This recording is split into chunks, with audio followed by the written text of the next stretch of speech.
The unveiling of the Nyanza Light Metals project during the BRICS summit is an emblematic display of South Africa's esteemed stature in the global arena of international relations. This occasion underscores the nation's dedication to propelling technological advancement and fostering industrial progress on a global scale. The project will be unveiled on the 21st of August. And for more on this, we're joined by Rob Mhishi, Nyanza Light Metals, the Chief Operations Officer. Rob, good afternoon to you. Can you start by telling us more about the Nyanza Light Metals project and obviously its significance for South Africa's technological progress and economic growth? Good afternoon, Hugo, and good afternoon to your viewers. And thank you for having me on your show this afternoon. The Nyanza Light Metals project is a breakthrough project that we initiated in 2011, which will culminate in the construction of an 80,000 ton per annum titanium dioxide pigment production plant in Richards Bay in South Africa. Now, what's happening on the sidelines is the unveiling of the Nyanza Light Metals 3D printed model. Now, this is obviously something that's very, very big for you. Talk to us about that. Yes, Hugo, this is a milestone for us. What we did on the 20th of June of this year, we signed an EPC and O&M contract with a Chinese EPC company. This company has got expertise and has constructed over 31 plants in China over the last 30 years.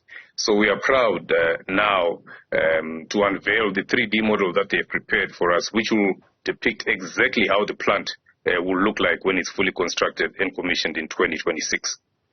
Now, this is described as a transformative industrial advancement.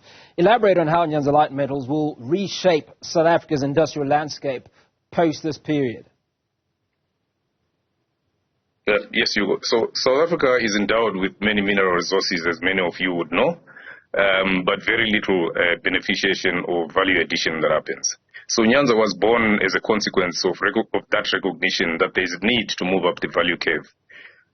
So what we are doing in Nyanza Light Metals, we will be building the only titanium dioxide pigment production plant on the whole continent. There was one that was shut down in 2016 in Umbogitwini, but that was a small plant. So this is a major plant that we are building and commissioning in 2026. In addition to that, after we've started the production and gone into steady-state operations, producing titanium dioxide pigment, we will then move up the value curve and start producing other value-added products such as titanium metal carbide and nano-titanium, which is used in 3D printing, in medication, in the medical industry, and other various sectors. A lot of this product that we'll produce will be exported. So what this plant will do is then it will generate a lot of foreign or hard currency earnings into the country, which is much needed, as you know. Now, we're having this conversation about titanium dioxide. It's not a conversation that you have every single day. What is titanium dioxide and what are some of its uses?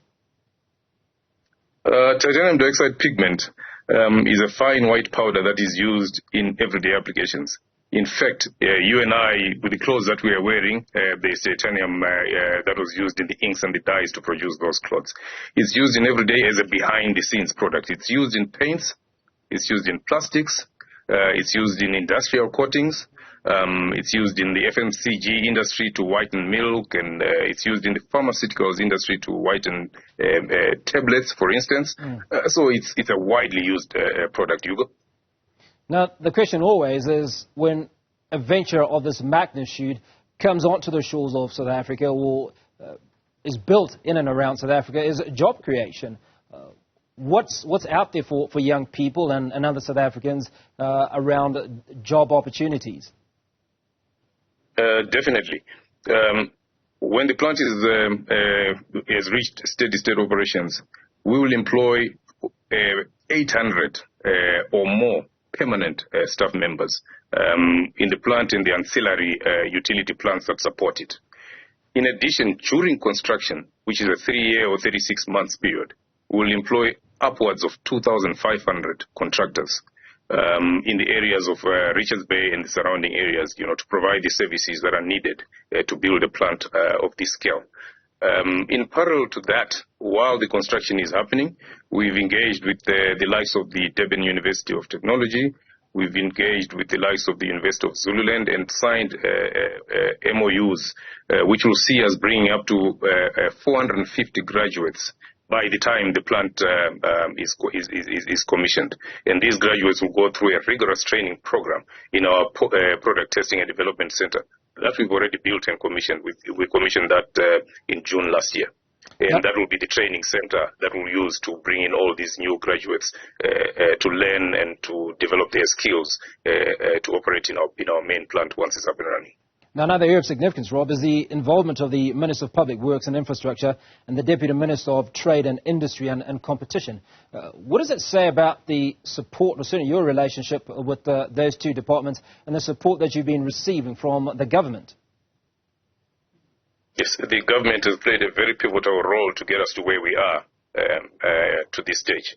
So we engaged the Department of Trade, Industry and Competition as far back as 2014, and they gladly partnered with us on a co-investment basis where they were bringing in money into the project alongside the money that we were ourselves investing into the project to make sure that we complete the bankable feasibility studies, which we have completed mid this year.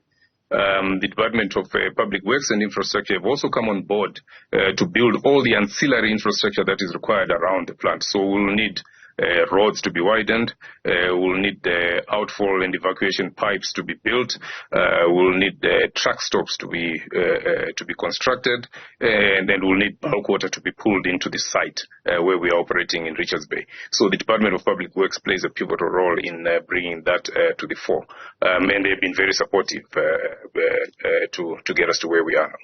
Now, Rob, all of this is happening, or certainly the unveiling of that 3D model, on the sidelines of the BRICS summit. Now, one of your partners, as you've indicated, is from China. How important are these multilateral arrangements between countries in fostering good business relations and certainly pushing forward initiatives and businesses such as yours?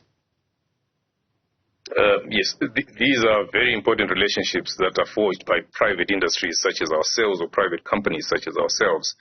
So we scanned the environment to look for a capable EPC contractor for our project, one that is able to provide the guarantees and all the necessary commitments that the banks or the funders will require. And we found that in a capable company which is Chinese. That bears testimony to some of the things that the BRICS Forum is trying to establish business-to-business relationships between South African companies and the rest of the other countries on the BRICS continent. What that will do is there will be a serious exchange of technology between the two countries as a result of this project on a long-term basis, not only for the production of titanium dioxide pigment, but also other value-added materials that can ensue from the resources that South Africa has got. Rob, thanks so much for speaking to us this afternoon, and congratulations on that milestone. That was Rob Mhishi, Nyanza Light Metals Chief Operating Officer.